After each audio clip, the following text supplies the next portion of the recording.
pleased to welcome you to today's event on how Europe will respond to the Iran nuclear agreement, an event jointly hosted by the International Crisis Group and the Carnegie Endowment. Thank you very much for coming today. Thank you very much for your interest in a topic which has been discussed considerably over the past weeks in this town, at least, much less so on the European side of the Atlantic, but which I'm sure many of you have attended similar meetings, if not today or even yesterday. We had Senator Harry Reid speak here at Carnegie. We had former Senator Hillary Clinton speak at Brookings this morning. There is a lot of talk about how this Iran deal is seen here in the United States, but also at least some mention of how this is being seen in Europe. My name is Cornelius Adebar. I run the Europe program here at Carnegie. And as I say, I'm very pleased to be working with the ICG on this and to add a perspective to a topic which is genuinely international, genuinely multilateral, as the Europeans would like to claim. It is also very topical in the sense to look at Europe's views on the Iran file. It is not only a debate that takes place here in DC. It is, you all know that Europe is preoccupied with other crises at the moment. It has never reached this level of engagement, the debate about Iran in Europe as it has here. There are some comparisons being made to the debate here being similar to the debate about about Iraq 12 years ago. And if I then think of Europe, I think of a split that went through Europe at the time and a much more unified political class here in Washington. This time around, it is a little bit different. The split seems to go through the Atlantic, where you have a unified Europe, unified in the belief that this deal is a good enough deal and worth being implemented, and a lot of debate taking place here in Washington. So we're very pleased to have with us two speakers from Europe today, Jean-Marie Guéhenno and Wolfgang Ischinger, who are both accomplished European diplomats, career diplomats for their respective countries, having reached pinnacles in their career. Jean-Marie Guéhenno, he ultimately served for the United Nations, responsible for peacekeeping for about 8 years. And Wolfgang Ischinger is known to many as the German ambassador to the United States for a very convulsive period from 2001 to 2006. More interestingly, after their diplomatic careers, they pursued, they went beyond diplomacy, if I can say. Wolfgang Ischinger at the moment is the head of the Munich Security Conference, which is an annual gathering of security policy makers. And Jean-Marie Guéhenno is the president and CEO of the International Crisis Group. So thank you very much to you both for having come over to present your views on Europe. And at the same time, I'm very pleased to welcome Susan Maloney from Brookings, our next door neighbor. Susan has also had a career in the State Department, where she served on the policy planning staff, and now she's a senior foreign policy fellow at Brookings. We will go about having a discussion here on the podium and then turning to the audience.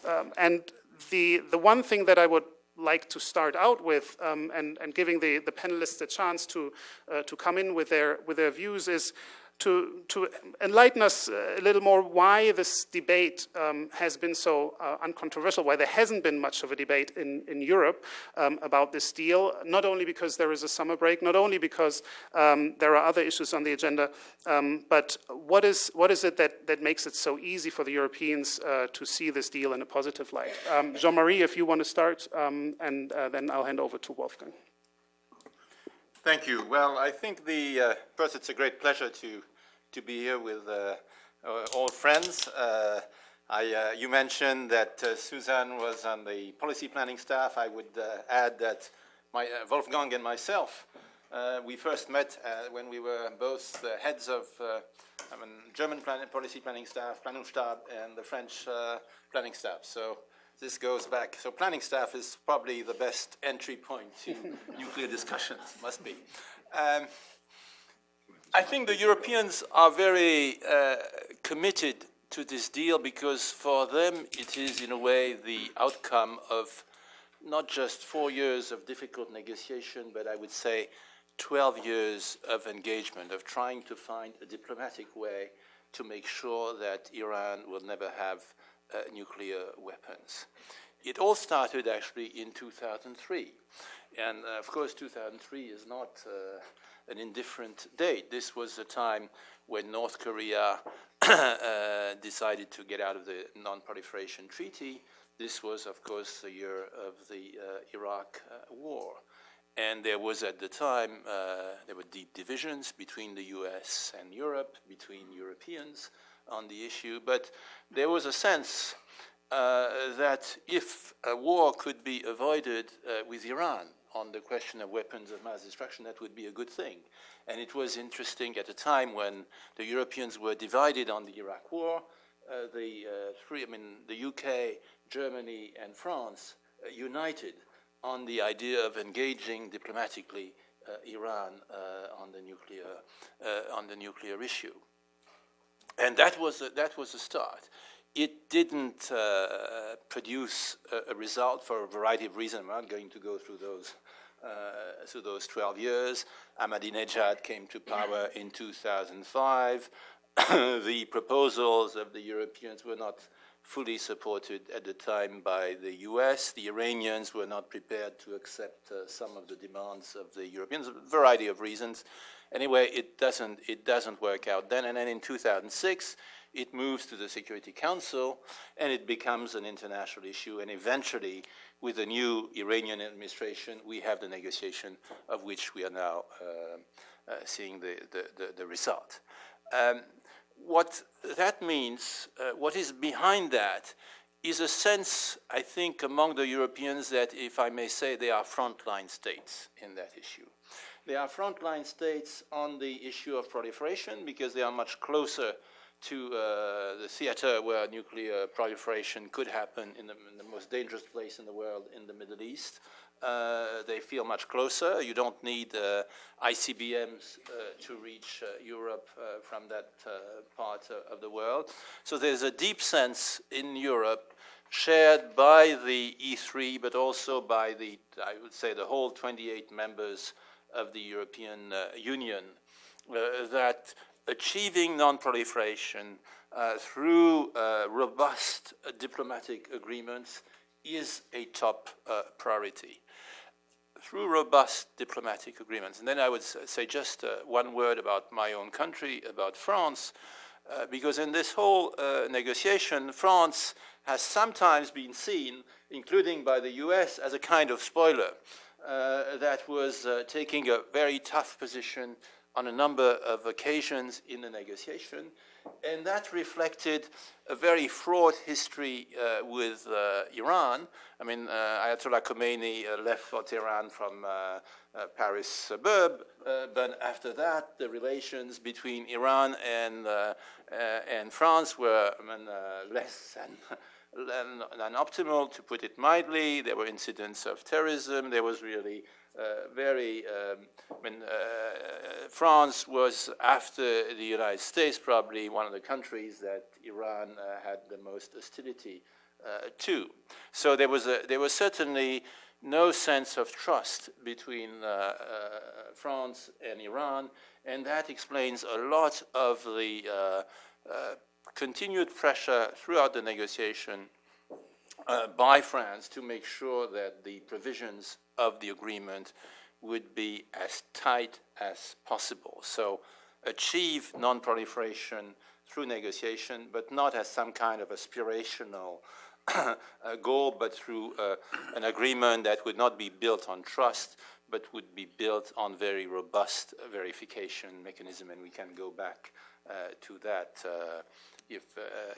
in the discussion. So frontline state on proliferation. And I think the second reason is frontline state vis-à-vis the whole situation in the Middle East. Today, of course, everybody sees the tragedy of the what I prefer to call actually a refugees crisis than a migrant crisis, because the migrants comfortably ignores the fact that most of these people are actually refugees. But this enormous crisis that is washing up on the shores and borders of Europe gives a very concrete sense, concrete illustration to the Europeans that indeed the Middle East is a direct security interest of Europe, and that a nuclear Middle East, a proliferating Middle East, would be a much more dangerous Middle East than a Middle East which is already very dangerous, but at least where there's only one nuclear power, Israel. And that brings me, to my last point. I think the engagement of the Europeans on this deal is going to be complemented by a strong regional engagement. The French never closed their embassy in Tehran. The Brits have just reopened it. There is now a steady flow of senior European diplomats to Tehran, not to court business in Tehran. The Europeans have made enormous sacrifices in terms of the impact of sanctions in their trade with Iran. I think the European trade with Iran was something like $32 billion, and it went down to something like $9 billion. So that's not insignificant. The key there is an understanding in Europe that this deal is about non-proliferation, but if it is to produce all its result, now there is a strong need for very engaged diplomatic work, because this deal doesn't claim and doesn't actually do anything in terms of changing the regional dynamics of the region. And if the regional dynamics of the region are left unattended, they could eventually destroy the deal. The deal, as you all know, has long time frames, 5, 8 years for some of the weapons and ballistic missiles related sanctions, 10, 15, 20, 25 years for a number of constraints that are gradually lifted. The real policy question that is not discussed enough, in my view, in this town, is what are we going to do of those 10, 15, 20, 25 years? Are we just focusing on the rigorous implementation of the deal? And we should indeed focus on that. But this is not enough. This is necessary. This is not sufficient.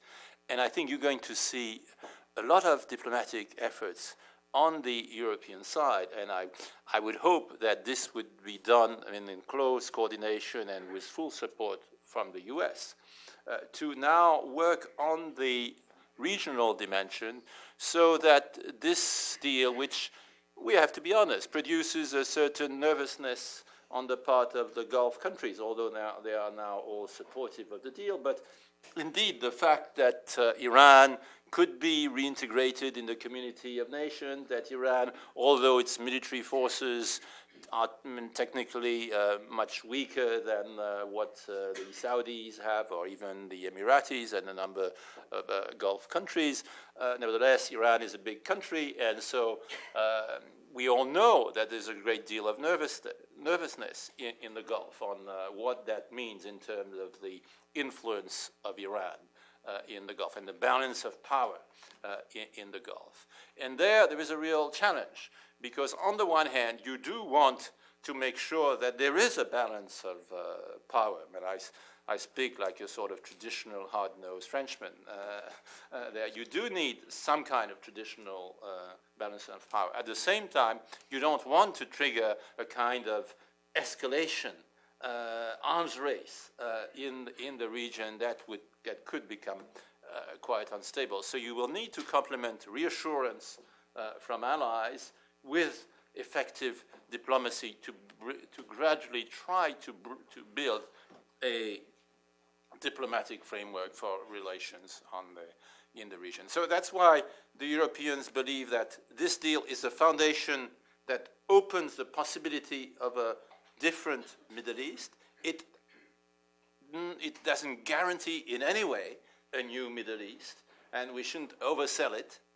We have to recognize that this is a deal about non-proliferation. This is not a deal about a new Middle East, but a Middle East as it is with proliferation is a much more dangerous Middle East than a Middle East with no proliferation. That's what's behind, in my view, the European strong support for the deal. Thank you very much, Jean-Marie. We'll go into more detail what you described as regional initiatives and regional engagement. Before, I want to give the floor to Wolfgang and present us his views and maybe a little bit of a German view also, but in general, the European view on the deal so far. Yeah, thank you very much. First of all, let me say that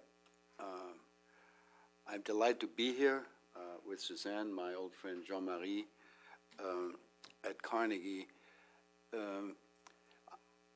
I think this is a historic moment. We have had, between Europe and the United States, a huge difference as far as Iran is concerned for the last several decades.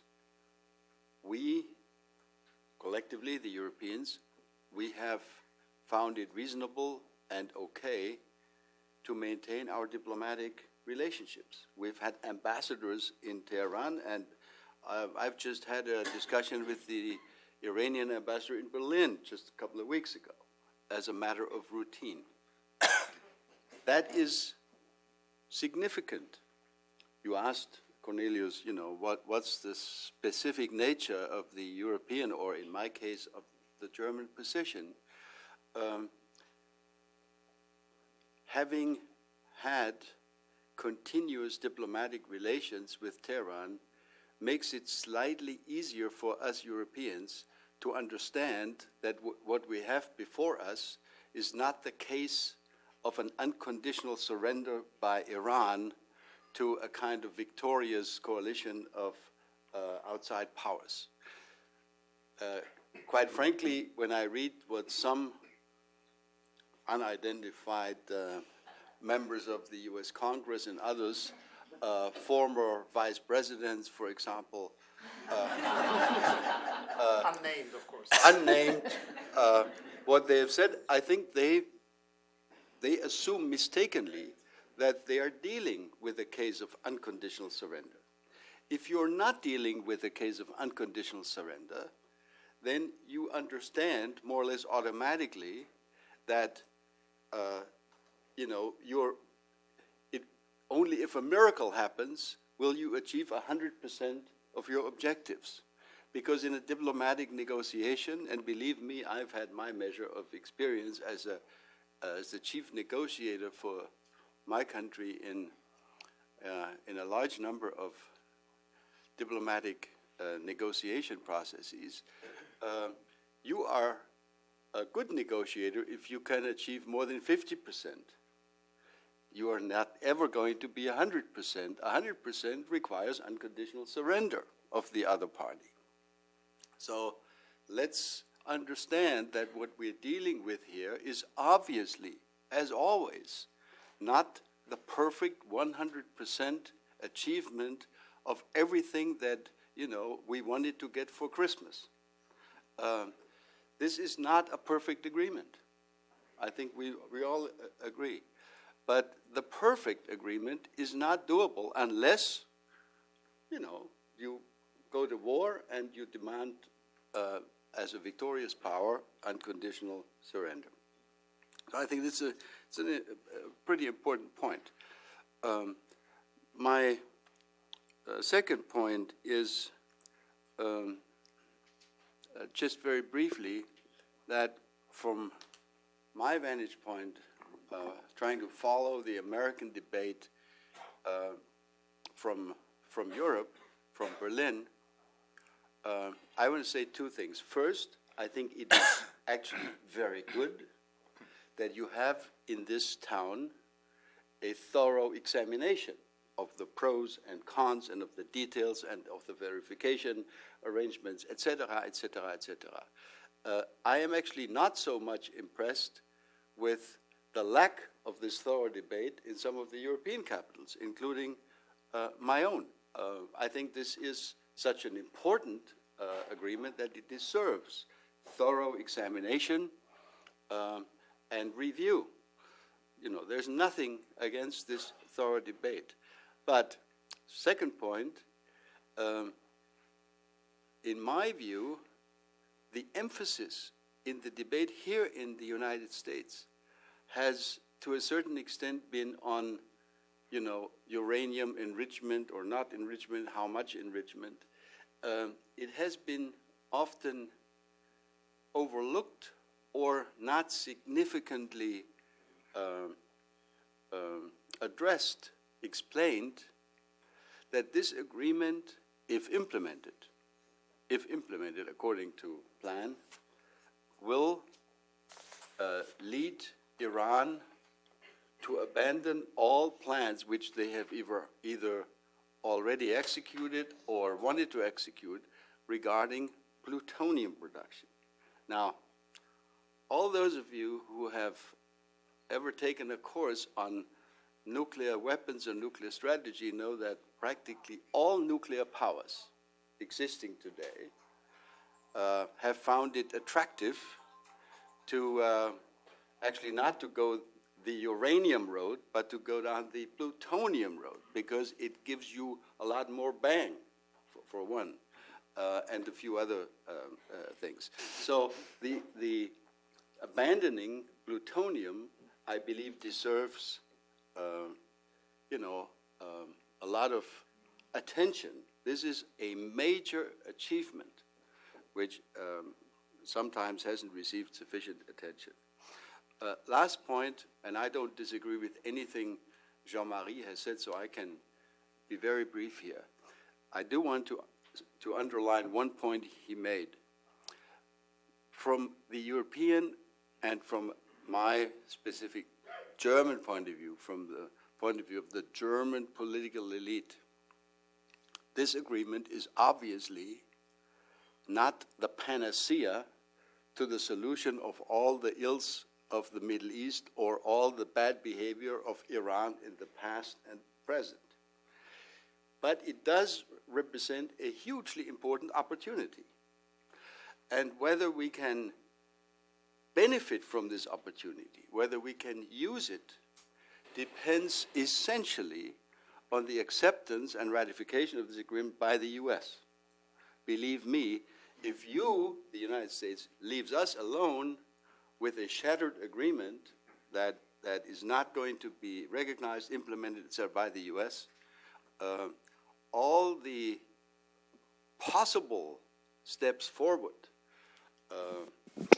regarding future role of Iran in the various crises spots in the region, the question of a quote-unquote security architecture for the region, the Israeli-Palestinian conflict, the Syrian tragedy, etc., etc. None of these possible opportunities can be exploited if we fall apart over the implementation of the agreement. So it's not a panacea, but it is an opportunity. And let me finish by making a very serious point. I believe, having served in this country repeatedly as a diplomat, including, as was mentioned, as ambassador, I believe that there are few political objectives more important to my country than a close and trustful transatlantic relationship. At the same time, I believe that we have had more than enough transatlantic, you know, the Snowden and NSA affairs and so on. You can see how fragile the transatlantic consensus has become when you look at the various arguments in the TTIP process, for example. So the last thing we need in the transatlantic relationship is that we fall apart over this agreement.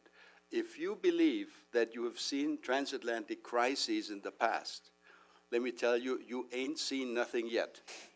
If this agreement falls apart, if the European left, far left, extreme left, will love the opportunity to say, see, we knew it. The United States is an irresponsible power. It is not a good power. It is not a benevolent hegemon or leadership nation.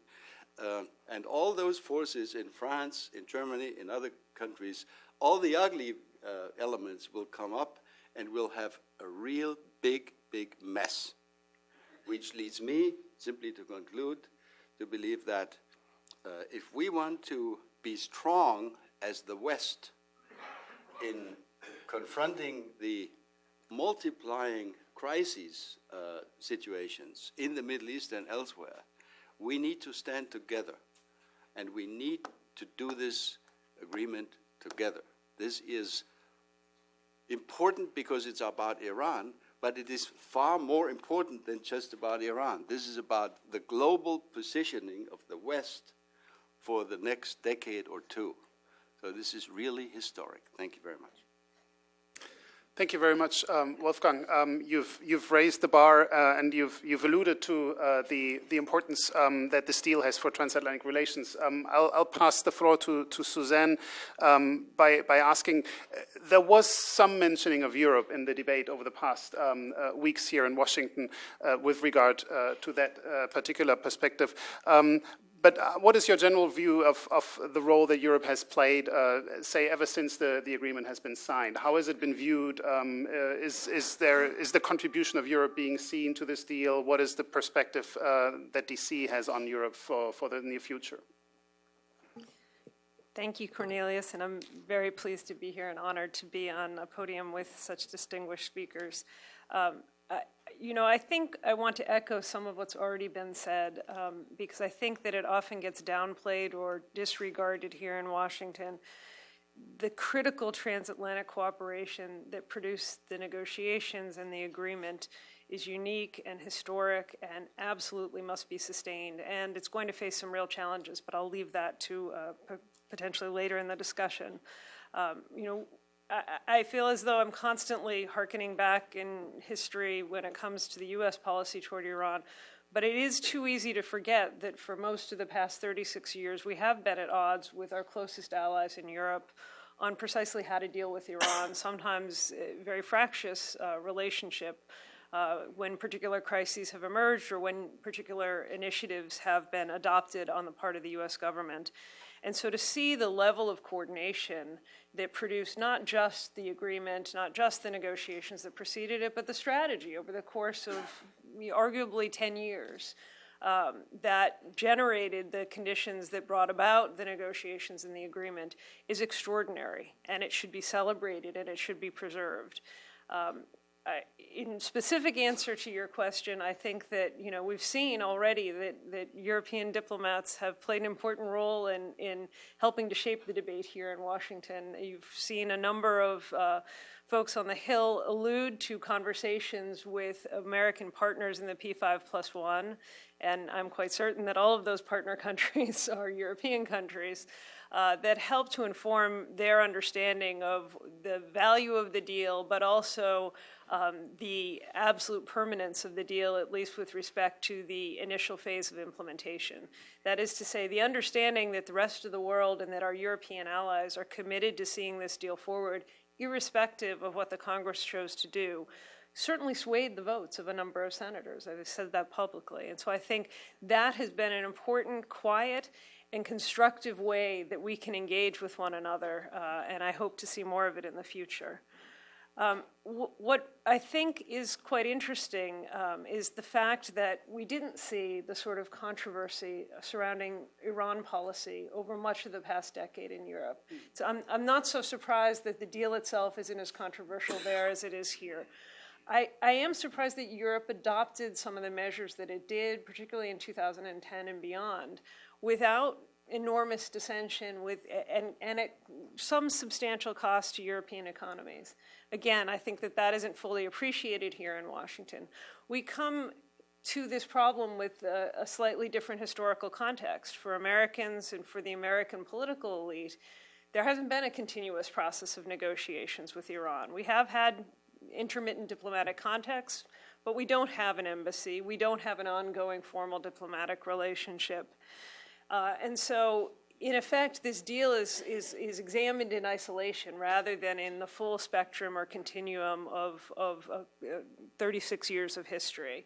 And so it is seen as sort of the necessity of being the be-all, end-all, or a panacea to all of the Iran problems. Compounding that is the fact that we came to the diplomacy on the Iran issue or on the Iran nuclear issue somewhat late to the game. An unfortunate decision which the Bush administration rectified in 2006 in generating through cooperation with the process that the Europeans had already begun, what we now call the P5+1 or the EU 3+3. But that, of course, I think complicates some of the reaction here to the deal, because what you hear in terms of the response to the deal is a debate about timelines and terms and implementation procedures, but really what you hear is a debate about the focus of the deal on the nuclear issue itself. That is in itself controversial here in Washington simply because we had the luxury of disengaging from the Iranian nuclear crisis for the first couple of years during the Bush administration, whereas all of our European partners were there, as Jean-Marie said, from the very beginning. And so it comes almost belatedly, this sort of cri de coeur that you're hearing, particularly from Republican critics, but also Democratic critics of the deal, who say, why doesn't this deal address Iran's regional malfeasance? Why aren't the range of other problems, Iran's domestic treatment of its own citizens, why aren't they incorporated in this deal? And that is simply the failure here in Washington to understand and appreciate how this process came to be, and to, in fact, celebrate how effectively it worked despite the multiplicity of crises that emerged on the outside, on the periphery of the Iranian issue, that might very well have imploded the P5+1, that might very well have made these negotiations non-viable from the get-go. Instead, the very close cooperation and ongoing dialogue that took place at the highest levels, but all through the working levels of the negotiations, enabled this process to work. And I think the real challenge now, as we see policies potentially moving in slightly different directions, those of you who heard former Secretary Clinton's speech next door earlier this morning may have a bit of a taste of what that would look like here in Washington. I think we're going to really need to work very hard to ensure that what we've achieved, what we've managed to do over the course of the past 5 years is sustained even as the context changes once again.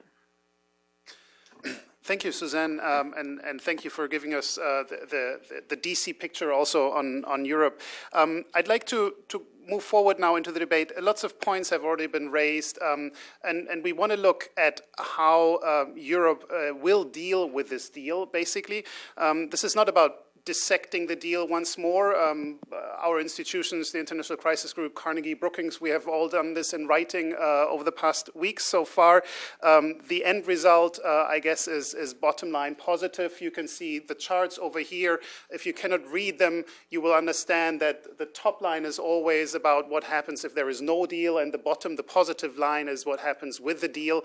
So the analysis, at least on the side of the panelists, I guess, is quite clear that this is a deal worth implementing. What we want to look at is how this can be taken forward. A few points were mentioned already, how this deal can be implemented and how the regional picture plays into this. And still I want to do so because the deal is not yet through, neither in Washington nor in Tehran, for that matter. I want to do this by picking up on some of the counter-arguments and then have our panelists respond how, going forward, these concerns can actually be addressed. One of the recurring issues is that the deal ultimately is not implementable. Iran will cheat on it. There is no unified will among certainly the Europeans and other world powers to fully implement it. Yes, there are snapback sections, but will they ever work? So what is your sense of how both the US and the EU can work together to make this deal implementable, to maybe anticipate responses to minor violations, how to frame the implementation, that this is something which gets fully implemented once it is signed off. So looking forward into the implementation phase, how do you see Europe's role there? Jean-Marie or Wolfgang, if you want to start. Well, I think first, if you want good implementation, you will need a strong IAEA. And so this will be very important that the IAEA be well funded so that it has the means, the resources to do its parts of the job in the whole process of verification. That's a technicality, but that's an essential one. So there shouldn't be any battle on funding IAEA for the implementation. That's the first thing. I think the second is that, well, this deal, as you know, is a very detailed deal, and so it means that all for instance, the verification procedure is a fairly complicated one with different steps that eventually allow, as you say, for the snapback of sanctions if everything fails. And I think what you will see there is, if indeed there are problems, you can go. One can walk you through the different steps of that procedure, which precisely gives the opportunity for diplomatic engagement to sort out the problem. And if it's not sorted out, I can speak certainly for France. The snapback provisions were an important part of the negotiation because it was seen as very important to make sure that there would not be a possibility of a veto to bring back sanctions. That's why the mechanism has actually, in effect, been reversed. If you want to stop sanctions, it's the opposite of what one would expect, and that is an essential thing. So I see the Europeans being very engaged with Iran in the technicalities of the deal. There are issues, for instance, that have been discussed, like Parchin. There has to be, you cannot second guess the IAEA. The IAEA is comfortable with the arrangement it has made with Iran. And the IAEA is run by someone who is not suspected of being in any way complacent with Iran. He has a track record of not being at all complacent. So on that, I think you will see also quite a watchful approach of the Iranians. If I may, I would want to make one comment on those charts. As you said, the top line is no deal, the bottom line is a deal. But there's another interesting aspect to those charts, is what's happened before the deal. And what you see is that before the deal, the period of rapid growth of centrifugeurs, of accumulation of enriched uranium, is the period of escalation of sanctions. So it's when there was no negotiation. It's the period between 2007 and 2013-14. That is actually a period where there was a race between the sanctions and Iran trying to build as many centrifugeurs as possible. That was, in a way, the worst. And so that's also, I think, an important message in terms of thinking what is the best way to control, to lengthen the breakout period. Is it without or with negotiation? And it's not just a projection in the future that shows that, it's also an analysis of what happened in the past. Thank you. Wolfgang, do you want to comment? I completely agree. A couple of points just to spell it out. First, neither the U.S., as I understand it, the Obama administration, nor the European co-negotiators have illusions. I made the point about, this not being a panacea earlier. We share the view, held by the Obama administration, that this is not to be regarded as an agreement built on mutual trust. From now on the Iranians will behave like a normal, good citizen. No, the agreement is built on extremely intrusive verification measures, et cetera, et cetera. And I want to just underline the point, this snapback mechanism is really quite an unprecedented maneuver. I was surprised, speaking personally, that Russia and China would, allow in this situation their traditional veto power to be suspended, if you wish. I don't know whether that's the correct description, but in other words, this is really a significant achievement. Which strengthens the credibility of the agreement. Second, very brief point.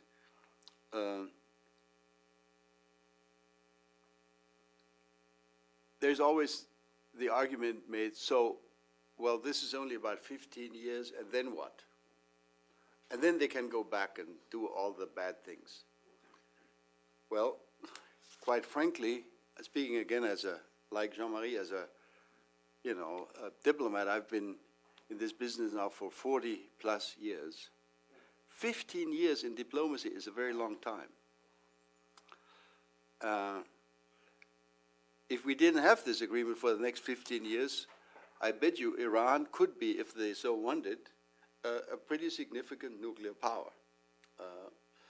I think gaining 15 years, if the agreement is observed and implemented, is a very long time. There will have been, in the meantime, more than just one successor to President Obama. And no one knows who will be exactly in the leadership 15 years down the road on the Iranian side. It's also important to keep in mind. Final point, because I've been hearing these arguments, it is not true that the only purpose of the Europeans, especially the Germans, because we were the European country with the biggest trading and investment relationship, it is not true that the hidden purpose is to get back in business. Yes, many of the German companies who have had to suffer rather significant losses because of the sanctions, of course, are interested in going back into business with Tehran.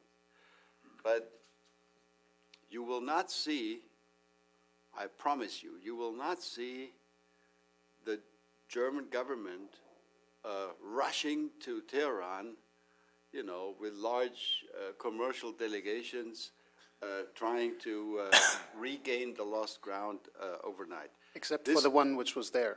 Well, 2 days after the deal. I'm sure there will be more delegations, not only from Germany. Of course, people want to go, and now it's no longer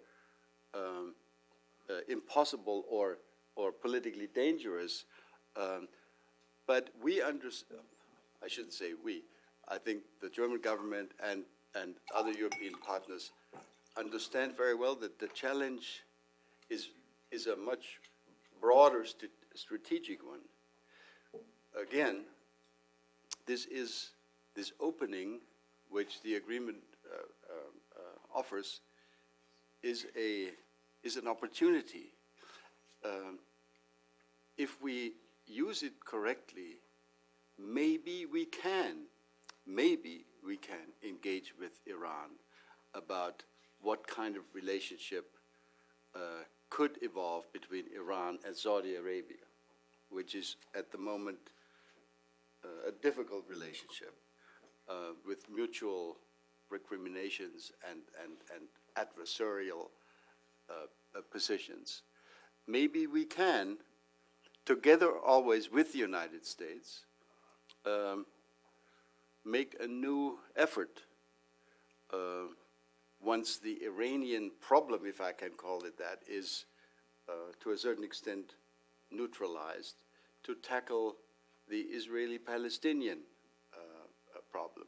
Maybe we can, over time, have discussions with, at least with elements of Iranian society, about how this country deals with human rights and terrorism and many of the other issues that have been a problem for all of us. So I think it's important to understand that this is going to be a long-term process, that we're not talking about a few weeks or months until Iran changes. We need to consider this in terms of years, maybe many years. Let's not forget, just to conclude, when you discuss this with Iranians, it happens, and I'm not an expert on the Iranian culture by no means, but it has happened to me a couple of times that senior Iranian interlocutors have, in passing, made a reference to the fact that they believe that their country has been around for a couple of thousand years, whereas, you know, the United Germany has existed since 1870, and the United States 100 years longer. This is, from an Iranian point of view, nothing. So there is a certain sense of pride and role and place in world history, which, whether we like it or not, we need to take into account as we try to deal with this hopefully new opportunity. If I may, on that one, Wolfgang, I think what's going to make the situation tricky and where we need engagement is that I think both in Saudi Arabia and in Iran, there is a mix of in the case of Iran, as you say, a great sense of confidence that Iran has been around for thousands of years, and at the same time, a sense of insecurity, and on both sides. And that's where outside engagement will be needed. Outside engagement to temper down the self-confidence, and at the same time to temper down what seems contradictory, the sense of insecurity. And it requires subtle, intelligent diplomacy. Certainly diplomacy. Suzanne, is it too early to talk about implementing the deal and what Europe could do in implementing the deal? Does that interest anyone here in Washington, where the debate is still more about, whether the deal is good or bad? What could Europe do at this point, looking forward to the implementation? Well, I think the debate here in Washington is moving away from the deal up or down, although there are obviously still wrinkles that could emerge along the road to full-fledged American endorsement of the deal.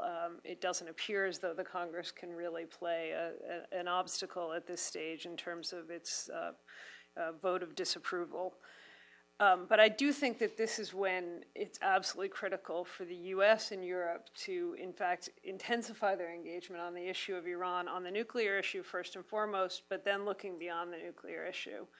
On the nuclear issue, narrowly, we face a challenge because effectively we've had a somewhat level playing field, at least since 2010, between the U.S. and Europe. The sanctions regime wasn't quite as tight for European firms, but they were impacted by American sanctions in many cases, and there were EU measures and unilateral single country measures that restricted their business with Iran. And so in effect, it's really been the West that was forced out of Iran over the course of the past 5 years.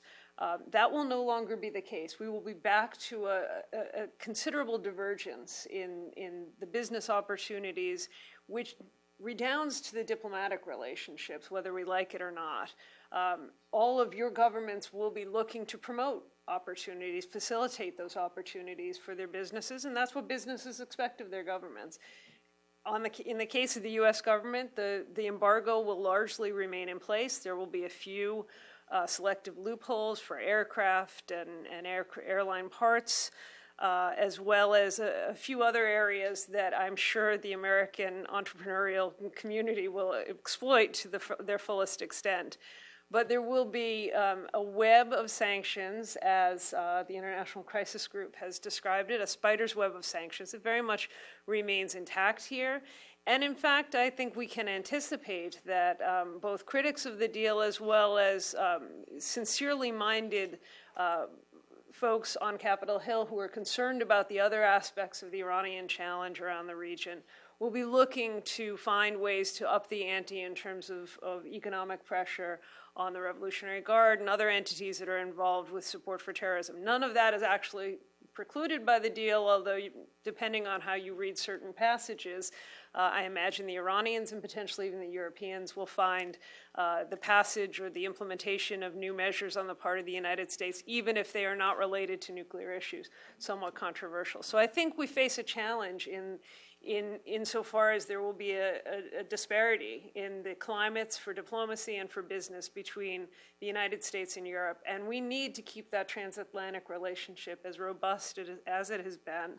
For that reason, I think it's incumbent upon the EU3 plus Washington to come together in a really intense fashion over the course of the next few months and talk about how snapback, under what circumstances would we look to snap back? I think we've heard policymakers suggest we're not going to snap back over every single infraction. There are differences between issues with implementation and clear violations of the deal. Where do those lines exist? And can we, in fact, come to some common understanding so that if and as business expands, that we won't have this sense that suddenly our understandings are different now and it's a result of economic relationships? I think as part of that, we also ought to have a very clear conversation about, does UN Security Council snap back? If, in fact, UN Security Council sanctions are put back in place, what does that then imply for EU sanctions? Because it really was the EU measures, as well as individual country measures in Europe, that had such a powerful impact, I think, both psychologically and financially on Iran, perhaps more so than anything the United States did. And finally, this sort of deconflicting on what exactly the United States might be doing in terms of targeting Iran's support for terrorism, whether arms supplies to Hezbollah. I mean, Hillary Clinton laid out a laundry list of a kind of post-deal policy for Iran, which is a fairly hard-hitting policy, but one in which transatlantic cooperation, both in terms of clarity on what the U.S. may be doing with its own sanctions, but also a clear common sense of purpose on our shared interests in seeing the crisis in Syria ameliorated in some way, shape, or form. That those kinds of conversations should in fact intensify as we move toward the implementation of the deal. Thank you. Wolfgang, you wanted to come in? Yes, I'd like to add one specific point to this. We're having this debate more here in Washington than in Berlin. So how big is the probability that the Iranians are going to try to cheat and undermine the agreement?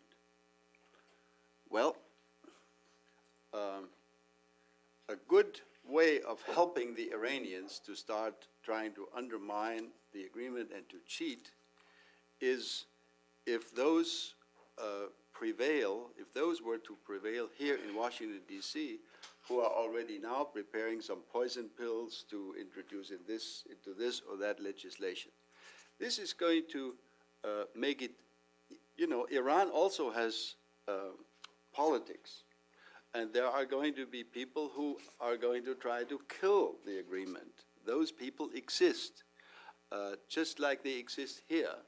And we shouldn't make it easier for the enemies of the agreement in Tehran by offering them a wonderfully easy excuse to try to sabotage the agreement. So I think it's important that both the United States and the European Union are as tough as nails as far as observing the, down to the last letter, the precise implementation of the agreement. But let's not go overboard. Let's not add new conditionalities. I think that's not only not a good idea, it will probably it will probably increase the risks significantly that the agreement could unravel, less here than in Tehran. So this is just a little warning shot. Thank you. Speaking of warning shots, I have a few more questions on my list, but I also promised to bring the audience in. So if there are already some questions on your side of this room, there are colleagues with microphones around. Please raise your hand. If you have a question or a comment, please say who you are.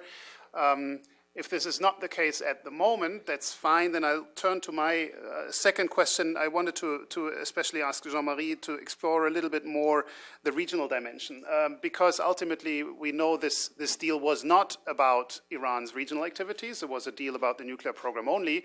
But you said that the deal can unravel if we don't watch closely what happens on the regional side. What is it that you foresee, or what you would advise the Europeans to do in terms of promoting regional collaboration that could ultimately help preserve the deal, help promote the deal? Well, the deal has long timelines, and so we need to approach it in that perspective. I think it's probably and unfortunately unrealistic to expect a radical change for the good in regional relations in the next couple of years, considering the completely conflicting narratives that you have in Riyadh, that you have in Tehran, the notion that you can bring those narratives to some common understanding of the issues of the region, that is just not going to happen anytime soon. But that is not a reason to give up and just to stand still, waiting for things to deteriorate. And there, I think there are a number of concrete issues that need to be addressed without addressing first a kind of grand scheme of a security architecture. And I completely agree with Wolfgang that in the end, that's what we should be aiming at. But that security architecture is not going to come as the first step. It may be a crowning achievement after years of gradually diffusing the various crises where Iran is on one side of the battle line. Yeah, you have, of course, two major crises at the moment where Iran is involved. One is Yemen, and one is Syria, Iraq. In Yemen, it's in my view, it's a good thing that the Houthis have been pushed back. And so there is a moment, there is a window now for some kind of negotiation where the coalition that supported the government should not try to overreach, because if it overreaches, it will eventually probably fail and will have a protracted conflict. There is now an opportunity for some kind of power sharing agreement in Yemen. It's not easy, but that's what the UN should be supported to achieve. And that's where some engagement with the Saudis, with the Iranians is important. It'll be, can be tested there, because on that particular issue. And so I think that that's something that clearly this administration is willing to countenance, although precisely how that takes place and under what sort of a process, I think is very much an open question. But I do think that there is an appreciation that the Syria problem cannot be solved without dealing with the combatants, and Iran is a combatant in the Syria crisis. So I think we're going to have to find a mechanism for doing that. The Iranians, of course, but again, we have to see what happens when the rubber hits the road, and if we can actually create a constructive dialogue to facilitate Iranians' access to life-saving medications and medical equipment is the government of Iran. And in terms of the difficulties in accessing that issue of that problem. Just adding, as someone who lived in Tehran until 2013, so experienced sanctions firsthand, I wouldn't only blame the Iranian government. I would also blame business attitudes, because if you know that a good is scarce, you will hoard it until you will wait until prices rise. So there are lots of mechanisms which make medicine much more difficult to get. Wolfgang, some of the questions were addressed to you too. I'll try to offer a response to the question, you need to understand that there are many in Europe, as I tried to say earlier, 1 million refugees on top of what we already have. Maybe, you know, we should take a clear look and realize that it's all the United States' fault, because they were the ones who went into Iraq and started, you know, the forthcoming. The other question I would like to offer,